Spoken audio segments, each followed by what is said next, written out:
Carolina. Thank you, Nikki. Then if you wonder what I'm kicking here, I'm kicking a stand-in. It's not working. How about that? All right. Maybe I stand on it. I'll be 6'4". Folks, thank you, Ralph, for being here. And I want to particularly thank my good friend Jim Clyburn.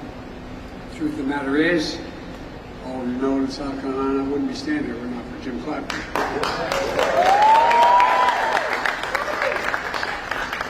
Jim has been one of the most consequential leaders in South Carolina history, in my view. He's tough, he's loyal, he's principled, and he let me, I want to tell you something. If he has your back, he always has your back.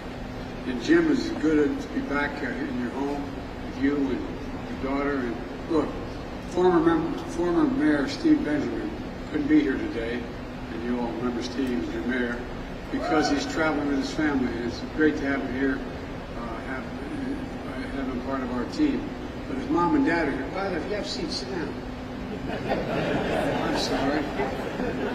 I once said, everybody take a seat, and there were no seats. I said, Biden's so stupid, he didn't know there were no seats. Anyway, also want to thank the leadership of Enphase and Flex for hosting this. You know, I'm here to talk about what we're doing to invest in America. And I mean invest in America, all of America, starting here in South Carolina. And to talk about the progress we made in building an economy from the middle out and the bottom up, not trickling down. When you build from the middle out and the bottom up, everybody does well. The wealthy still do very well. But that trickle-down economy, not a whole lot dropped on my dad's kitchen table growing up. It's all part of an economic vision for this country. I came to office determined, to the point that some of my own team thought I was too determined, to change the economic direction of this country, to move trickle-down economics and get rid of it for everyone. From the Wall Street Journal, the Financial Times, called the program Bidenomics. I'm not sure they meant it as a compliment at the time. Our plan is working. And one of the things I'm proudest of is working everywhere, not just in the coast and big cities like previous recoveries. This time investment is working in factories being built, jobs being created, happening in rural America, the heartland, all across America. In communities that have been left out and hollowed out. This is what it looks like across the country.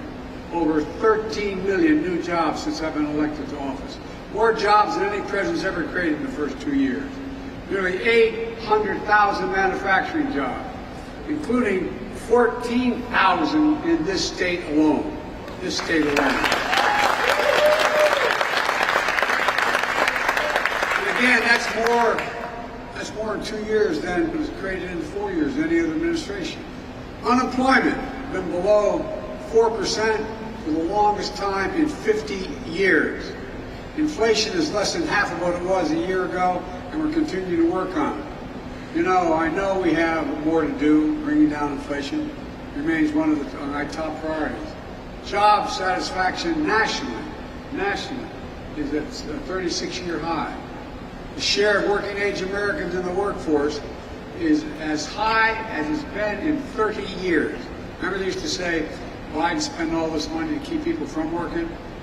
People are off the sidelines. 20 years high. Higher than every single one of my predecessors. And to pay for low-wage workers, the pay for low-wage workers, has grown at the fastest pace in 2 decades. And folks, it's no accident. It's Bidenomics in action. Trickle-down economics has failed the country for decades. It means slashing public investment on things that helped America lead the world in innovation. You know, we used to invest 2% of our entire gross domestic product in research and development. You know what it is now? 0.7%. We used to be ranked #1 in the world in research and development. Know where we're ranked now? #9. China's #8 a decade ago, and now China's #2. And other countries are closing in fast. This is the United States of America, for God's sake. We used to have the best infrastructure in the world, rated #1. Now we're rated #13 in the world in infrastructure. How can you have the best economy in the world and not have the best infrastructure in the world? Under my predecessor, Infrastructure Week became a punchline. Every month. Anyway, I won't get into it. On my watch, we're making infrastructure a decade headline. A decade. Yesterday, we announced that since I took office, we've attracted $500 billion, $497 billion in private investment in American manufacturing, both here and around the world. It's historic. It's Bidenomics in action. Instead of exporting jobs to cheaper labor costs, what we did for decades, we're creating jobs here and exporting American product. Product, not jobs. That's the story here in South Carolina. Earlier, we heard the leadership of Enphase say that $60 million they're investing here. Well, that's 1,800 jobs across the country, and up 600 permanent jobs right here in South Carolina. All a direct result of the so-called Inflation Reduction Act we wrote and passed. Well, that's largely in the past, where so much money is coming in to make all this happen. By the way, parenthetically, I want you're going to hear about the deficit. I cut the deficit $1.7 trillion in 2 years. Nobody's ever done that. Cut the debt $1.7. It generates income. It generates growth. Enphase first commercialized the component that converts solar energy into electricity. All that solar energy doesn't do a whole lot of good if you can't do it and convert it into electricity. It's called, they invented a thing called a solar microinverter. Jobs that used to go to Mexico, India, Romania, and China are now coming home to South Carolina. Now Enphase is partnering with Flex to make these parts here in South Carolina. And today, they're shipping their first microinverters made in America.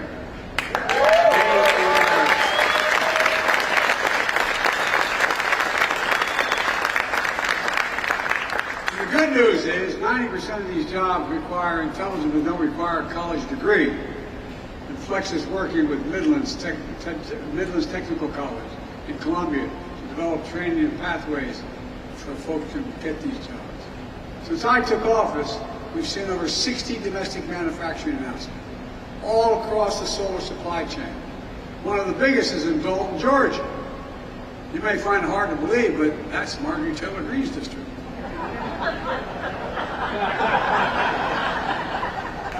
I'll be there for the groundbreaking. Look, just today the Department of Energy announced new incentives for companies to bring solar power manufacturing back to our shores. We're in a real race. China's ahead of us.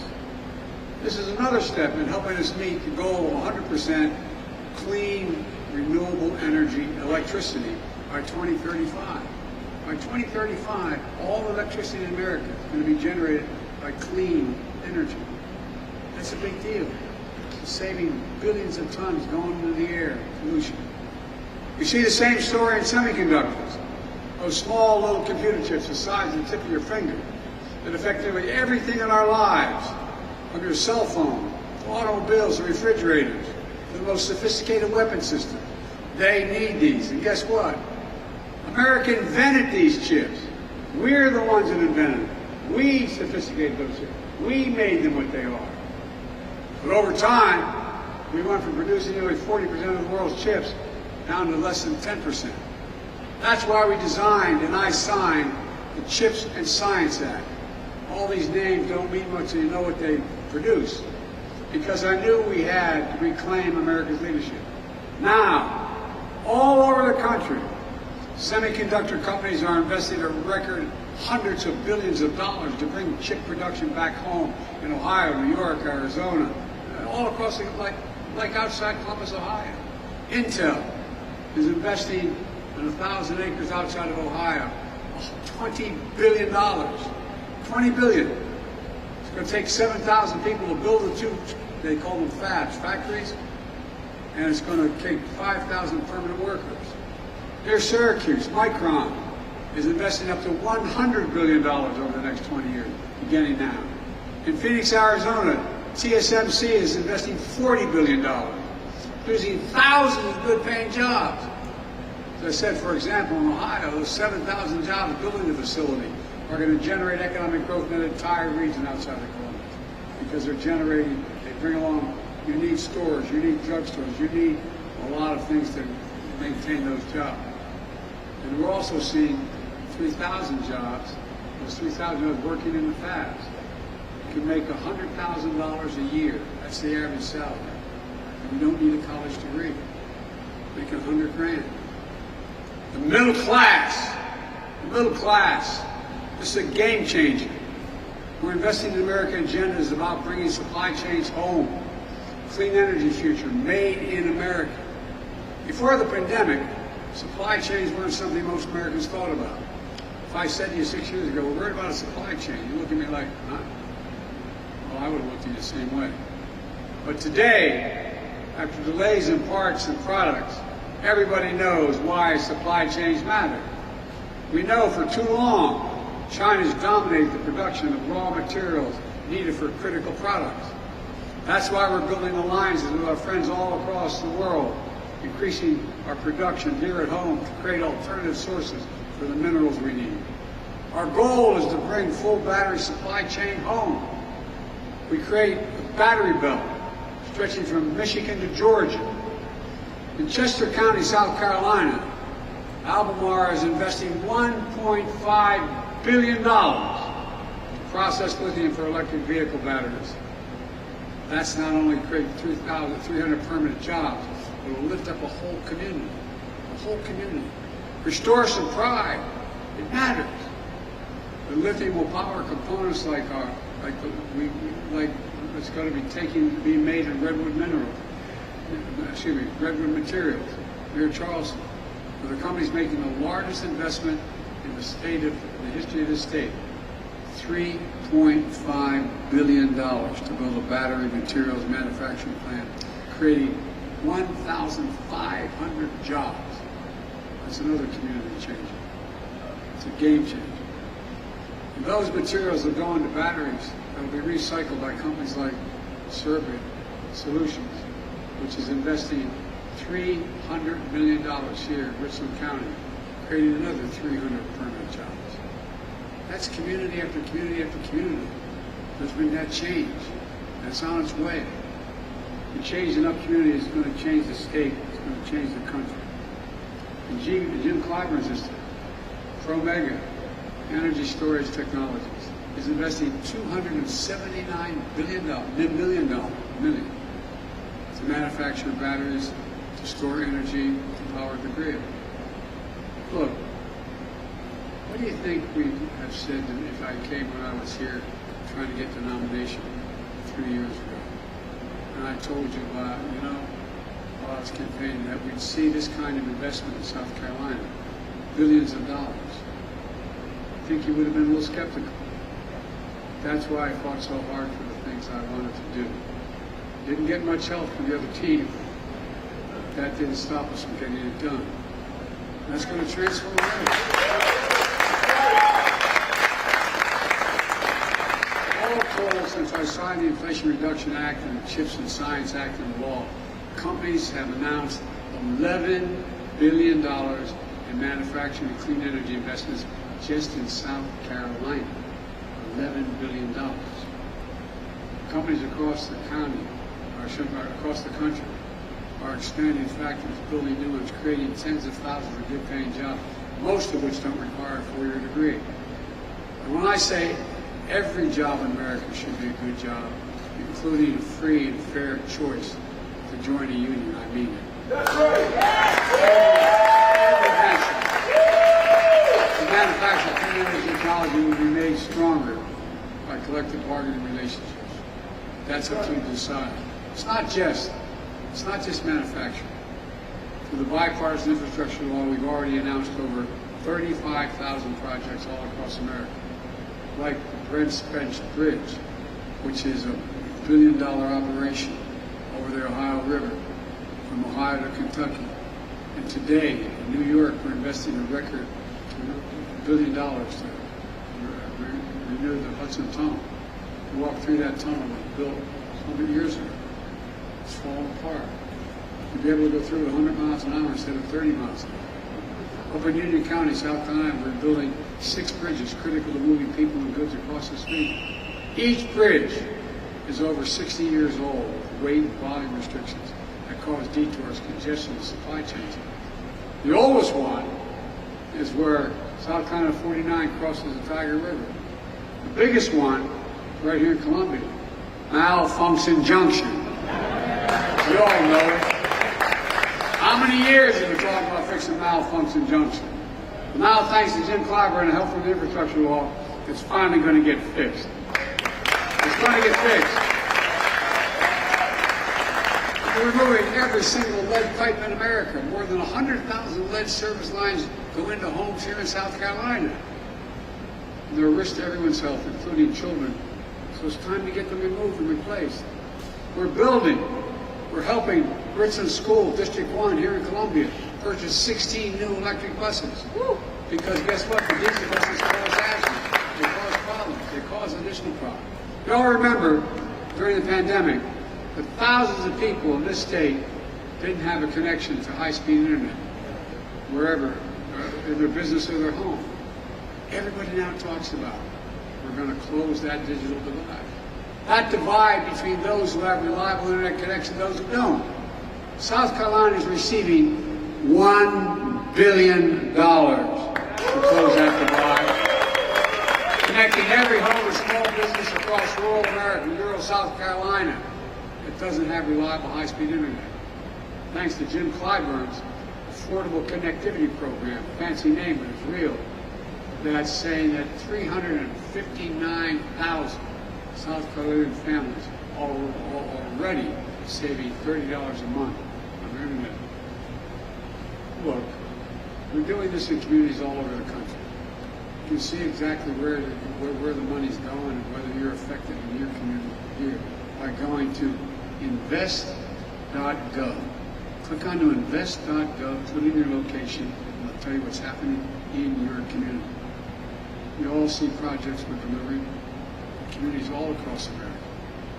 Look, implementing this legislation also has another transformative impact. All those members of Congress who voted against it suddenly realize how great it is, and they're bragging about it. As my mother would say, God love it. I want to thank Senator Grant for voting for the bipartisan infrastructure bill and the CHIPS and Science Act. I wish he had voted for the rest. Every Republican member of the Congress voted against the Inflation Reduction Act. Everyone. Every Republican member of the House in this state voted to repeal the clean energy provisions of the Inflation Reduction Act. That attracts all these jobs.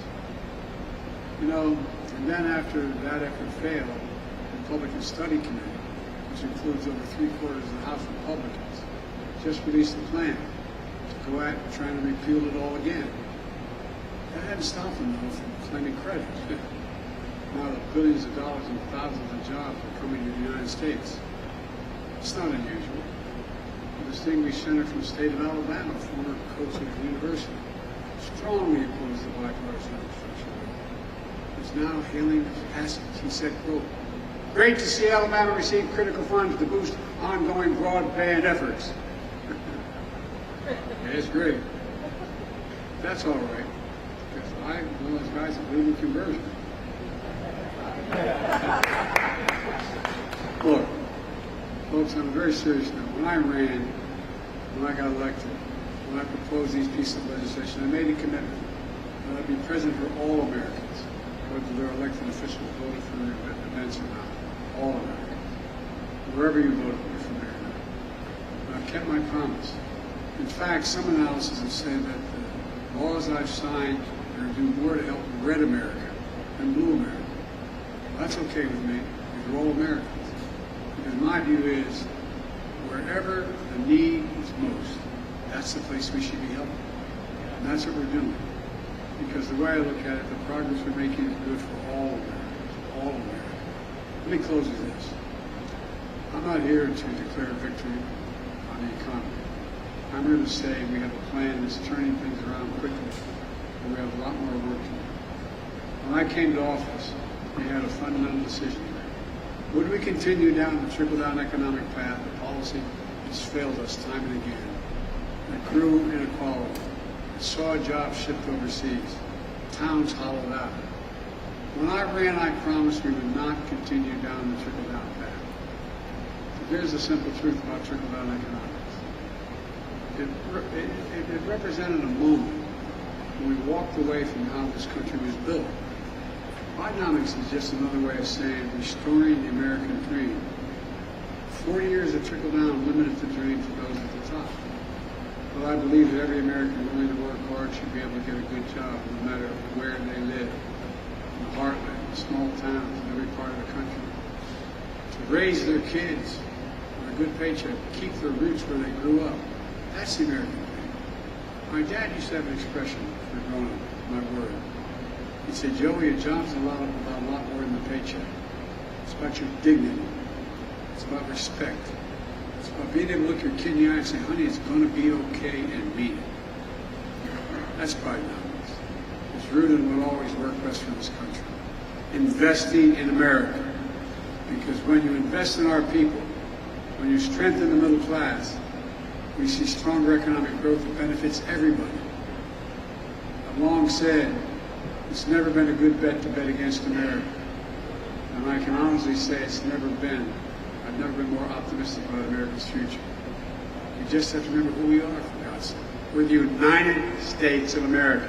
There is nothing beyond our capacity if we work together. So let's continue to work together. God bless you all, and may God protect our country.